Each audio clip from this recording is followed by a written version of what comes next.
Birds lifted from the reeds as he approached, their wings flashing silver in the sun. He squeaked with excitement and broke into a clumsy trot, splashing his feet in the shallows. Ripples spread outward from each playful stomp, rings of light moving across the water's glassy surface. The floodplain seemed to smile with him. A chorus of frogs croaked from the mud. Dragonflies hovered like tiny helicopters, and the reeds swayed with the wind's slow breath. To the calf, it was a playground, safe and endless. But the jungle often wears silence as a mask. Beneath the surface, where light barely reached, another life stirred. A shape coiled among roots and branches, scales glistening faintly in the dimness. The anaconda had waded through the night, its body still as stone, lungs rising and falling in patient rhythm. It needed no rush, no chase. Its strength was not in speed, but in surprise. The calf lowered his nose to the water, snorting at his own reflection.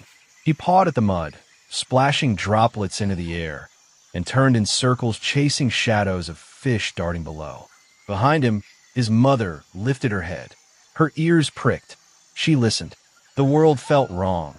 Too quiet, too heavy, but the calf's squeals of joy kept her rooted in place. He was close enough to see, close enough to reach if danger appeared. The danger, however, was already moving. A ripple broke across the water. Not the soft rings of the calf's play, but a heavier disturbance, as though the surface itself were breathing. The reeds quivered, the birds went silent, and then the waterline stilled, calm once more, too calm. The calf didn't notice. His ears twitched at the buzzing of a fly, and he stepped deeper into the shallows, his legs sinking into the cool mud. He bent low, sniffing curiously at a piece of driftwood half buried in the water. But the driftwood was no branch. Slowly, carefully, it shifted. Two eyes, dark and unblinking, rose just above the surface. The jungle held its breath. The mother rhino's tail flicked, uneasy. She took a step forward, dust rising around her heavy footfall. Her chest rumbled with a warning call, a sound meant to gather the calf back to her side. But the calf only flicked his ears and squeaked in answer, as though mocking her tone. He pressed his small horn against the branch, nudging it with innocent play. That was when the shadow beneath him moved. In an instant, the water erupted. A massive body surged upward, scales glistening, muscles twisting in terrifying power. The anaconda burst from the pool, its jaws snapping shut around the calf's leg. Before the baby could even cry, the coils followed, wrapping, tightening, dragging. The calf screamed, a sound that split the morning open like lightning. His legs kicked wildly, mud spraying, water splashing. Birds exploded from the reeds in every direction. The mother rhino roared and charged, her horn lowered like a spear.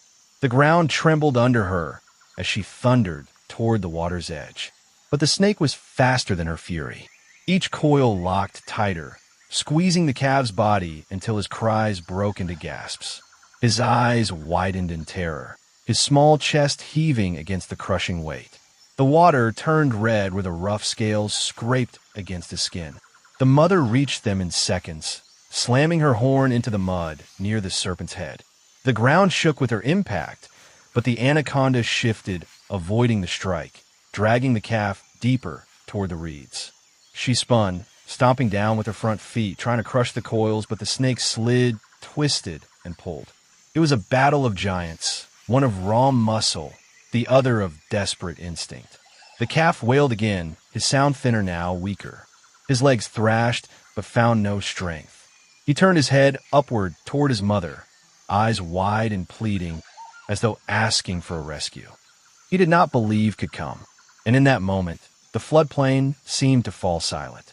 Every creature, gazelle, heron, crocodile, froze at the sound of helplessness. It was the cry that stilled the land, the cry of innocence caught between life and death. The struggle was only beginning. The baby's scream tore through the floodplain, a sound so sharp that it seemed to split the morning in two. Frogs fell silent mid-croak, and the wings of startled ibises thundered above the mist as they rose in a panicked flock. Beneath them, The water writhed in violence. The calf's small body twisted in terror, dragged down by coils that gleamed dark and wet, each scale rippling with terrible strength. The anaconda had struck with perfect timing, jaws locked tight around the calf's hind leg, pulling, winding, squeezing. The calf's cries turned to gasps as the snake tightened its grip. Muddy water splashed high into the air, falling back in red-streaked droplets. And then came the thunder. The mother rhino charged, every ounce of her massive frame surging with fury. Her horn cut through the mist like a spear. She slammed into the water with such force that waves crashed against the reeds. Her deep bellow shook the ground, a raw sound of rage and fear. But the snake did not release. It twisted its muscular body, rolling the calf sideways, dragging him deeper into the pool. The more she struck, the more the coils tightened. The floodplain exploded with noise. Birds shrieked from the trees, hippos grunted nervously from distant channels, and dust lifted in clouds as the mother's hooves pounded against the earth. She stabbed again and again, her horns striking the water, sometimes slicing scales, sometimes hitting. Only mud. Her breaths came in heavy bursts, steam rising from her nostrils, eyes wide with desperate fire. The calf's movements slowed. His legs, once thrashing wildly, grew weaker with each second. His wide eyes, glazed with fear, sought his mother's face. In that look was something that stilled even the chaos around them. Trust, pure and helpless. As though saying, "Don't leave me. Save me." The mother screamed again and drove her horn down, this time grazing the snake's body. The anaconda hissed, a chilling sound, but did not let go. It shifted its coils higher, sliding around the calf's belly, crushing tighter. The calf let out a sound weaker than before, a cry that cracked in the middle, then fell into silence. For the first time, it looked as though the giant mother might fail. But fate was not finished with this scene. On the far edge of the floodplain, a young ranger had been walking the patrol path. She was no older than 25, with a lean frame hardened by months of work in the wild. She had seen rhinos many times before, but the cry she heard now was unlike anything she had known. It froze her blood. She dropped low, scanning the mist, her heart pounding. Then she saw it. The chaos by the water, the thrashing coils, the desperate charge of a mother fighting for her only calf. Her instinct was not to think, but to run. She sprinted across the open land, her boots sinking into damp soil, a wooden staff clenched tight in her hand. She had no rifle, no tranquilizer gun, only the staff she carried for walking and defense. Each step pounded in rhythm with the battle ahead, her breath ragged, fear clawing at her chest. The scene grew louder as she neared. She could hear the calves' gasps, the hiss of the snake, the thunder of the mother's hooves. Dust mixed with mist, turning the air into a choking haze. Her eyes stung, but she did not slow. The mother rhino didn't notice her arrival at first. She was too deep in her fight, circling the snake, stomping the ground, slamming her horn into the coils. But the serpent was built for battles like this. Its body absorbed the strikes, each muscle sliding like cables of steel. Slowly, almost invisibly, it was winning. The calf's sides heaved weakly. His mouth opened as if to cry, but no sound came. His eyes fluttered half-closed, heavy with the weight of the coils pressing against his lungs. His life was being squeezed away second by second. The young ranger reached the edge of the water, her chest burning from the sprint. For a heartbeat, fear froze her. She was small against this battle, smaller than the mother rhino, weaker than the snake. But then she saw the calf's face, those pleading eyes, that fading fight, and something inside her broke open. She raised her staff high and plunged into the chaos. Her boots sank into the mud, water splashing cold against her legs. She swung the staff with all the strength she had, slamming it down onto the serpent's thick body. The crack of wood against scale rang out sharp and raw. The snake hissed, twisting violently, and for the first time loosened its coils. The calf sucked in a breath, weak but desperate. His chest rose. The mother rhino turned sharply, her gaze locking on the young woman. For a tense moment, predator and prey were forgotten. The ranger stood frozen, the staff gripped tightly, her eyes wide as the massive animal stared into her. There was no aggression, no charge. Only a brief, silent question, friend or threat. And then, as though understanding, the mother spun back toward the snake and attacked again. Together, beast and human struck. The ranger swung her staff again and again, wood splintering as it crashed against scales. The rhino slammed her horn downward, her hooves churning mud. The serpent writhed, its long body thrashing, waves crashing outward in violent sprays. The floodplain roared with the sound of survival. Dust, water, and cries. Tangled in the air, a storm of fury and fear. The calf coughed, his voice hoarse, but his eyes opened wider now. He gasped for air, his small body still pinned, but no longer fading. With each loosened coil, hope crept back into his breath. But the fight was far from won. The snake lashed sideways, its head snapping toward the ranger. She barely dodged, the jaws missing her leg by inches. She stumbled, almost falling, mud sucking at her boots. Her heart raced, panic clawing at her throat. Yet she forced herself up, raised the staff once more, and struck with everything she had left. The blow cracked hard across the serpent's eye. It recoiled, thrashing violently, coils slipping further apart. That was the moment the mother rhino needed. With a scream of fury, she drove her horn deep into the snake's side. The ground shook with her force. Blood stained the water, dark and spreading. The serpent hissed one final time, its body twitching, writhing, then sliding back toward the depths. With a heavy splash, it released its grip and disappeared beneath the reeds. Silence followed. The ranger fell to her knees, gasping, the staff broken in her hands. Mud covered her legs, her arms, even her face. Her chest heaved as she looked up. The calf lay on the ground, weak but alive, his breaths uneven but steady. His small sides rose and fell, each one a victory. His mother lowered her massive head beside him, nuzzling gently, her breath washing over his face like warm air. The calf blinked slowly, leaning against her shadow. For a moment, the world held still. The ranger met the mother's eyes again. No words were spoken, none were needed. In that gaze was trust, brief but powerful, the kind that exists only in moments when life hangs by a thread and two worlds meet to hold it together. Above them, the mist thinned. The first true light of morning spread across the floodplain. Water shimmered, birds returned to the reeds, and the cries of danger faded into memory. The baby lay still. The jungle held its breath. A mother's shadow covered her child. The water stilled at last, but the echoes of the struggle hung heavy in the air. Mud swirled in dark spirals. Blood trailed faintly where the serpent had vanished, and the trembling cries of the baby rhino lingered like a fragile heartbeat against the silence. The young woman stood frozen in the shallows, chest heaving, her wooden staff splintered in her hands. Every muscle in her body quivered from the fight, but her eyes never left the calf. The tiny rhino lay on his side in the mud, his ribs rising and falling in uneven gasps, his small body slick with water and bruised where the coils had pressed.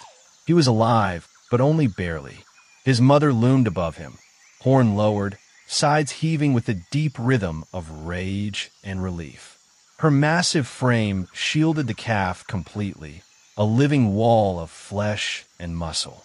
Steam rose from her nostrils, curling into the cooling morning air. She watched the water where the serpent had gone, waiting, listening. Only when the reeds fell still and no ripple broke the surface did she finally step back and lower her head to nudge her calf. The calf gave a faint cry, high-pitched and broken, but it was enough. The mother leaned closer, pressing her rough skin against his, urging him to rise. For a moment, his legs flailed weakly in the mud. He struggled, swayed, then collapsed again, too drained to stand. The woman felt her throat tighten. She took a hesitant step forward, mud sucking at her boots, but stopped when the mother swung her gaze toward her. Those eyes were sharp and unblinking, ancient in their warning. Yet beneath the glare was something else, a question, a silent weighing of intent. The woman slowly lowered her staff, dropping it into the water with a soft splash. Empty hands rose in quiet surrender. She bowed her head, slightly, not as submission, but as respect. She knew the language of the wild enough to understand. She was an intruder here, tolerated only because of the calf's need. The mother snorted a low, rumbling sound that vibrated in her chest, but she did not charge. Instead, she turned her head back to her baby, lowering her horn close to the calf's flank as if drawing strength into him by touch alone. The floodplain seemed to hold its breath. High in the acacia trees, the ibis flock circled once before settling back onto the branches. A fish eagle called from the far bank, its cry long and mournful. Even the wind seemed to soften, stirring only the edges of the reeds. It was as though the land itself was recovering from the storm of violence, exhaling at last. The ranger wiped the mud from her face with the back of her sleeve, smearing it across her skin like war paint. She was young, but her eyes looked older in this moment. Eyes that had seen too much struggle, too much loss. Yet in the quiet gaze of the rhino mother, she found something she had never known before. Kinship. For a heartbeat, two mothers in spirit faced each other. One born of the wild, one born of humankind. Both had thrown themselves against death's grip with nothing but instinct and will. And both had refused to let innocence be taken. The calf shifted again, his body pressed against the warmth of his mother's belly. His breathing steadied. Slowly, with great effort, he pushed against the mud. His legs wobbled, his chest shuddered, but this time he rose, frail, shaky, yet standing. His mother steadied him with a nudge, and he leaned into her, his tiny horn brushing her skin. The ranger's lips parted, a small, silent laugh breaking through the weight in her chest. Relief. Hope. The calf was alive. She stepped back, slowly giving space. Her boots sank deep into the earth, but she hardly noticed. Her eyes lingered on the pair, on the mother's unwavering stance on the calves. Trembling determination. She knew she would remember this image for the rest of her life. The anaconda was gone, its shadow dissolved into the reeds. Yet its presence lingered in the churned mud and the torn water plants. Nature had not been cheated of its hunger. It had only been delayed, bent for a single moment by courage and compassion. In another place, on another day, the outcome might have been different. The jungle's laws had not changed. But here, for this one fragile calf, mercy had broken through. The ranger lifted her gaze to the sky. Sunlight now cut through the thinning mist, painting the floodplain in gold. Dust sparkled in the beams, turning the air into a haze of light. It felt as though the land itself had shifted, washed clean by the struggle, reborn with the day. She turned to leave, her footsteps slow, heavy with exhaustion. Yet before she disappeared into the tall grass, she looked back once more. The mother rhino's head was lowered over her calf, her shadow draped across him like a cloak. The calf leaned against her, eyes half closed but steady, his small ears flicking as if to hold on to every sound of her breath. It was a mythic image, timeless and raw. Life sheltered by life, strength sheltering weakness, a mother's shadow covering her child. The ranger let the sight burn itself into her memory, and then she walked on, vanishing into the reeds, leaving the pair in peace. Behind her, the floodplain exhaled again. Bœufs sang. Frogs croaked. The jungle moved forward, carrying with it the eternal truth whispered across generations. That even in a world ruled by tooth and claw, moments of courage and compassion can bend the harsh laws of the wild. And in the soft light of morning, as mist gave way to day, the baby rhino leaned closer into the safety of its mother, and the land felt changed.